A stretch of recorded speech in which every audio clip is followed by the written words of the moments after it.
என்னை ஆட்கொண்டவரும் நான் செவிக்கிறவருமானேன். ஆண்டவராகிய இயேசு கிறிஸ்துவின் நாமத்தினாலே அன்பின் நல்வாழ்த்துக்கள். கிறிஸ்து இயேசுவுக்குள் மிகவும் பிரியமான அன்பு சகோதர சகோதரிகளே, மத்தேயு எழுதின சுவிசேஷத்தில் 12வது அதிகாரத்தில் 15வது வசனத்தில், இயேசு அதை அறிந்து அவ்விடம் விட்டு விலகி போனார். திரளான ஜனங்கள் அவருக்கு பின் சென்றார்கள்.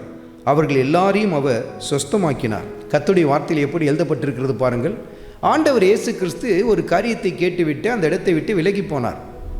அவர் வேறு பக்கமாய் போகிறதை கண்ட ஜனங்கள் என்ன செய்தார்கள்? சரி, அவர் அந்த பக்கம் போகிறார், நம்ம வேலையை பார்த்துட்டு போவோம்னு சொல்லி போயிடல. என்ன செய்தார்கள்? அவரை பின்தொடர்ந்து போக ஆரம்பித்தார்கள். அப்பொழுது கர்த்தர் செய்த காரியம் என்ன? தன்னை பின்பற்றி வந்த அத்தனை பேரையும் கர்த்தர் சொஸ்தப்படுத்தினார், சுகப்படுத்தினார் என்று சொல்லி எழுதப்பட்டிருக்கிறதை கர்த்தருடைய ஆவியானவர் எழுதி வைத்திருக்கிறார். அருமையான மகனே, அருமையான மகளே, பாதை எதுவானாலும் ஆண்டவர் இயேசு கிறிஸ்துவை பின்தொடர்ந்து போய்கொண்டே இரு.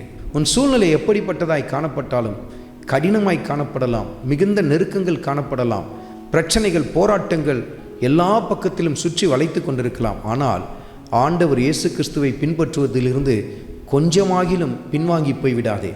தொடர்ந்து அவரை பின்பற்றி போய்கொண்டே இருக்கும் பொழுது, அன்றைக்கு கர்த்தர் தன்னை பின்பற்றி வந்த அத்தனை பேரையும் சுகப்படுத்தினதை கர்த்தருடைய ஆவியானவர் சுட்டி காட்டுகிறார். அப்படியே அவரை நீ உத்தமமாய் பின்பற்றி போகும் பொழுது உன் காரியங்கள் எல்லாவற்றையும் கர்த்தர் சீர்படுத்தி உன் வாழ்க்கையில் எல்லா விதத்திலும் தன் மகிமையை வெளிப்படுத்த ஆரம்பிப்பார். பாருங்கள், தொடர்ந்து ஆண்டவர் இயேசு கிறிஸ்துவை உறுதியாய், உத்தமமாய், உண்மையாய் பின்பற்றி போய்கொண்டே இருங்கள்.